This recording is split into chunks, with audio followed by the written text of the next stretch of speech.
do with it. Hey everybody, we're having our Zoom call here, a little update of what's going on with Be My Blessing. Of course, we got Westley here and Sydney. Hey guys. I see a little bit about what Wesley's been working on over there. I'm gonna show y'all what I've been working on right here. Been putting on labels on bonus bears. So I got a bunch of them done. I know Sydney's been doing something. What you been working? Good. I got bonus bears labeled. I've got some of our 3 ounces labeled. Nice. Actually got all of mine done, so I need more. Yeah, that's good. I should have seen more. I've got Wesley put together so many for me. I still got this many to go on the bonus bears, but I'll get those done as soon as our phone call is over with. So good news. And then I see Wesley, you got some boxes built. Yes, sir. Yeah, these are 8-frame deep length straw ties. We got them from Man Lake, and the quality's been pretty good so far. Good tight grain. It's pine equipment, but the grain's tight and cut the way I like, and the handles are great. And all of the joints are actually fitting together pretty well, just enough to where you have to smack them with a hammer to get them tight. So it's a lot better than loose. That's excellent. Yeah, I've got this trailer load done, and then I've still got to build a bunch of frames to put in them. But yeah, I'm making high body mountain over here. I love it. And then we'll get started on some bottom boards. I probably need to count up. Well, you're coming tomorrow to feed. Are you come check the feed on the bees?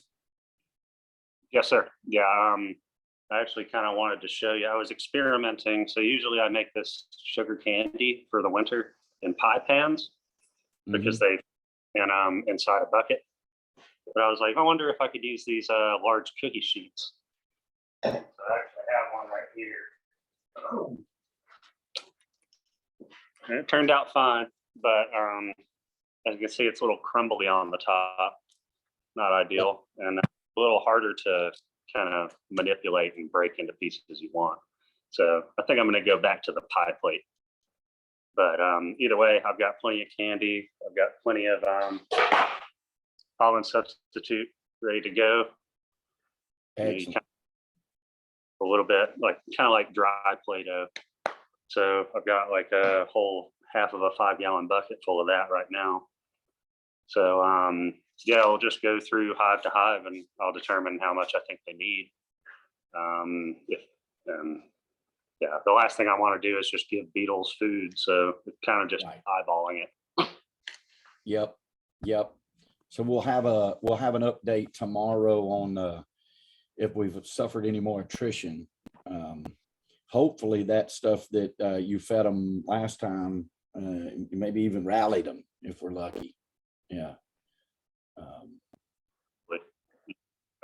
When I fed them, they were kind of finishing their brood cycle. Like the queen doesn't want to lay any eggs for now. But now they've warmed up, it wouldn't hurt to give them something and to see if they eat it. I'm sure they'll take the sugar down. We'll just the sugar mixture, the beetles don't feed on that, but the pollen, God, they'll go crazy over it. Yeah, I know that's an issue, like putting it down a lot of times and then checking it just to be sure if it's turned into a beetle nest or if the bees are using it right. Yeah, we'll be able to see now that it's warmed up too. It'll be easier to see if they're taking it or they're not. Yeah. Very good. Fingers crossed on that. We actually had a really good meeting yesterday with our first round of charitable organizations that could utilize our concept, the Be My Blessing concept of selling our honey and then, making the spread, the profit off of the honey sales. It went really good. So the company is a mission group out of Waco, Texas. So they really sort of focus on West Africa, some countries in West Africa. And but needless to say, the founder was very excited about the way our operation works. And Sydney, should we share? Can you, if I make you, can you share and show Wesley what we did with the website? Absolutely, yeah. Yeah, let me make you the co-host here. And this is what we've been working on the website too, for each one of these organizations that would utilize, our honey stores and retail sales. So go ahead, Sid, and explain it. Yeah, so here is all of our mission groups and such. They'll have their own stores. So like this one we set up for Java Joy, but whoever company, group, churches, anyone who's selling through us will have their own store on their site. So, we're going to have a video explaining what they are. We've got some text here explaining who they are and what they do. And then here are the items that are for sale on their page. And these actually directly to them, and it's separate from our page or our store page. So they kind of get their own store, but it's all on our website and we build it all for them. Cool. Yeah. I actually, there's a ESP building about a mile away from me. I walk past it all the time, and they're associated with Java Joy. Yeah, we love ESP, but ESP because that's how we got hooked up with Java Joy. Yeah, my mom met one of the families that utilizes ESP, and we got to know that family really well, and then we started attending the events, and then got to know the organization really well, and then we found out about Java Joy, and then that's that's pretty cool. That's pretty cool, that proximity, and especially them being our first season title charity, which is pretty awesome. So yeah, we actually have a meeting tomorrow morning with our Google expert, and to learn a little bit more about how we can maximize the back end of the website and our SEO and all that terminology, and how to get out there a little bit more, probably some questions on Google ads and things like that, because we'll be utilizing some of that also to just get known for what we're doing, not necessarily for specific honey sales, but for other companies, organizations, mission groups, that sort of thing that would want to utilize a program. So we're hoping that something comes out of that pretty quick too. So, and then if we see that kind of success, we're just going to hope that we don't outsell our honey stores. We might be having to call upon some more of your resources to see if we can source more honey. That'd be an awesome problem to have. Yeah, they're worst problems to have. Exactly. Yeah. Sorry, the wind's really picking up. It's blowing everything around. Yeah, no, hopefully we'll have a good bit of honey. Something I was thinking about was, how all of our comb is already drawn out, like the medium equipment.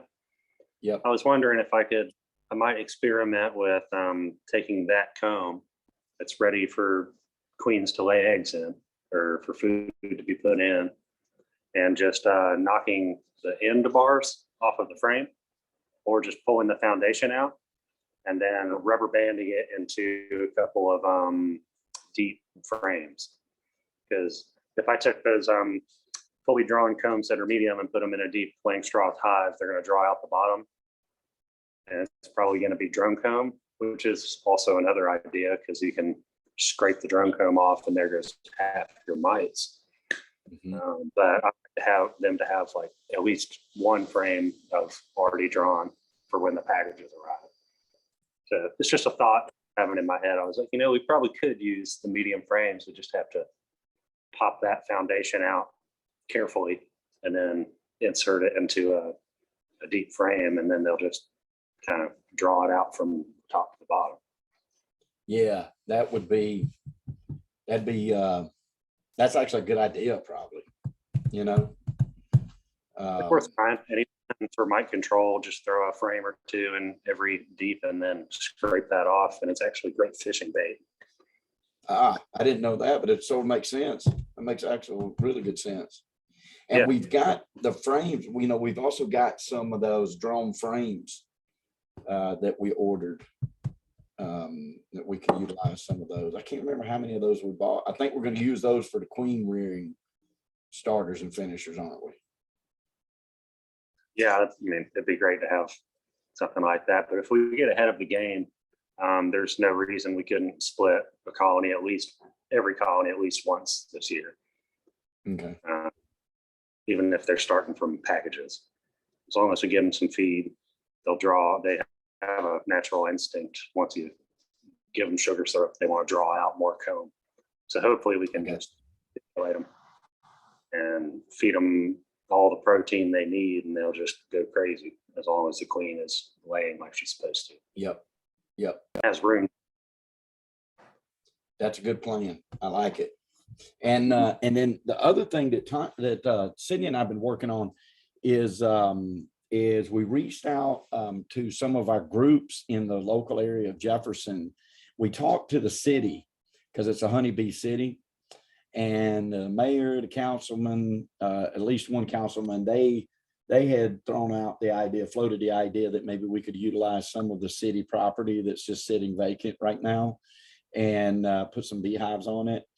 Apparently we would run into a lot of legalities with that, and, and they don't, the higher, you think that the mayor is the highest power in the city, but he's probably not, because then he's got lawyers and city managers and stuff he has to answer to. So, and of course, thousands of constituents and stuff. And, but he said that it got shot down. And then I spoke to the city manager and super lady, and she just said, I'm just afraid it would open up, and then people would be like, well, I've got this idea and I want to utilize it, and then she says public land and we really need to announce it and stuff.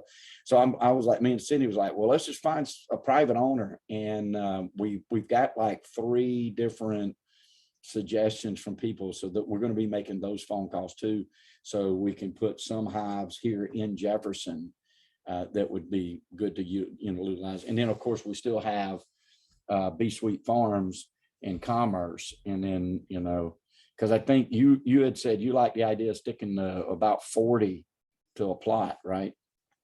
Yeah, I would push it to 80 if it was a really good plot, but yeah, generally if you disperse them, they aren't competing with each other, and there's less pressure for disease or pests, that kind of thing. Mm-hmm. It's kind of the idea of a monoculture. If I grew, 2,000 acres of corn, and then you got corn ergot fungus, there's nothing to stop it. So I'm thinking of the IPM, integrated pest management approach, where you do physical control, chemical control, try not to do that if you can help it, and then biological control. Mm-hmm. So like physical control would be not having as many hives in the same spot, using queen excluders, traps, things like that, orienting them so that they're not all facing the same way. It'll minimize drift. Then things like chemical control would be, Apivar, Amitraz, clove oil, all of those things that you'd really rather not use. And then biological control would be something like nematodes for small hive beetles. You put it in the soil, that's where they kind of originate. Mm-hmm.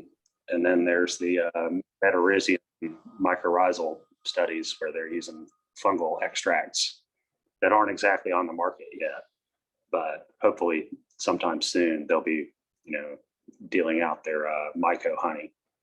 Or I've been keeping my eye out for Ganoderma fungal species, the rishis, things like that. Mm-hmm. And, potentially try to make some of my own mycelial extracts and apply those to bees and kind of take notes on that. I like that idea. I don't have a microbiological lab or RNA extraction systems or anything like that. But, if we got a sample size of 40, something like that, then that's, well within reason of statistical significance. So the hard thing is it's hard to grow reshus. They take a couple of years if you want to grow them yourself. But if you go out and find them, it's kind of a fun field trip. So Yeah. If you know what you're looking for. Mm-hmm. Yep. Yeah. So any reishi or most Ganodermas will be kind of earlobe shaped, and it'll have a red basal stalk. So if you see something like that, let me know. Okay. I will. Mm-hmm. How big do they get? There's several different species. The traditional reishi, I forget its Latin. It's the mushroom of immortality. It's been used in Asian culture for thousands of years. They get about like that big, about the size of a small peach. Gotcha. And they grow on the ground? Do they grow on the ground or like on a tree usually? They grow out of rotting wood that's on the ground that has good moisture. Yep. So they're hard to grow because they have a symbiosis with the forest. They require linking to all the roots and trees and other species that are in the forest to survive or grow. Yeah. So they're hard to grow commercially. Gotcha. I got you. Yeah, I'll send you pictures or something like that, or a link. But yeah, no, that would be great. I'm optimistic because, I usually find a couple pounds a year, and I think it only takes a little bit, a couple of grams per pint of feed to inoculate them. I got you. And are they edible by humans too? I mean, is that an edible mushroom? It's not delicious. It's pretty hard. Usually what people do is they grind it into coffee. Like with a coffee grinder, they just grind it up and then drink the tea. I got you. And it'll make us live longer? Yeah, apparently it'll make you live forever. Okay. It's no longer like, rhino horn snake oil or anything like that. There's been plenty of papers published saying, this is really good for you. So, immunoregulatory. So instead of just boosting your immune system, say I had allergies and I was having really bad allergies, it would regulate it back to a level of response that doesn't irritate me. But say I was sick, it would bring it up. So instead of just like boosting your immunity, it can bring it down if you have allergies, kind of thing. If you were having a bad reaction to a certain stimulus, it would even it out. Okay, so it's not just a booster, but it'll balance it either way that your body needs it. Yeah, so like allergies are just an autoimmune response that's gone haywire. Right. Like that pollen isn't going to kill you. It's just your immune system is boosted. So supposedly it can bring it down, kind of bring it to the level you want. I got you. Well, yeah, let me know if you find some. I'd like to try it. I'm all about it. Yeah, I'll let you know. Yeah, good deal. Well, I like these plans. I'm very excited about them. And I think we're headed in the right direction in every facet of all of this. Cindy and I are really excited about this direction. And then Tanya, we're going to get Tanya involved because of the Google ads. So she'll get to use some of her talents too to help us write up some Google ads for this new client that pretty much has given us we'll tell more about it to the public when we get it for a little further pushed down the road. We'll make some announcements about it, but we're very excited about it. It could be far-reaching tentacles just by that one phone call alone. And that was just the first emails sequence that we sent out. We haven't sent out the other yet. And then we did have a church reach out to us just on their own, just doing either word of mouth or doing some research of their own. We haven't found out yet because we haven't met with them, but we're going to do that either tomorrow or first of next week, and find out they even offered volunteering and things like that in a local community in Jefferson. So that could be awesome, and also help us with that division, volunteer labor force being something that we need. And then, who knows what leads to that, maybe teaching some classes and, getting donations and stuff like that for that sort of thing would be good too. So that sounds great. And it'll get people excited, spread the word. Mhm. Everybody can come to one of my lectures, they leave with a love for bees, and they want to all keep bees, and they kind of email me Yep. Well, I like that too, because we could generate some interest and maybe make up some nukes for the medium equipment, and utilize the medium equipment in that capacity too, in subsequent seasons coming up, as still a viable alternative for the reuse of that equipment, so all of that's in keeping. That would be really cool. Yep. Yeah, I'm excited. So all right. Well, we are too. And thank you for what you do. And what time are you thinking tomorrow? Is there a good time for y'all? Anytime really would work, probably. Seems like it'll be relatively warm. Do what? I think it's going to be relatively warm with the cloud cover like that. The bees might be a little bit angry, but yeah. How about we've got a meeting at 9. How about 10 in the morning? Would that work? Yeah. And if it doesn't, I'll let you know for sure. But yeah, 10 a.m. sounds great to me. Okay, let's do that. All right. My brother is borrowing my truck right now. So my smoker is in his truck. So as long as we got a smoker, we're good. And I'll bring like that. Yeah, I've got, I bought 2 when we bought that bigger one, the bigger commercial style. So I've got another one. It'll be an inaugural use. So that'll be perfect. Yeah. And if you need anything else, just let me know. I'll bring my tools and a veil if we need it, but maybe we won't need it. So except for those 2 or 3 spicy hives. Yeah, there was 1 or 2. Yeah. So all right. Sounds good, man. Thank you. Yes, sir. All right. Bye-bye.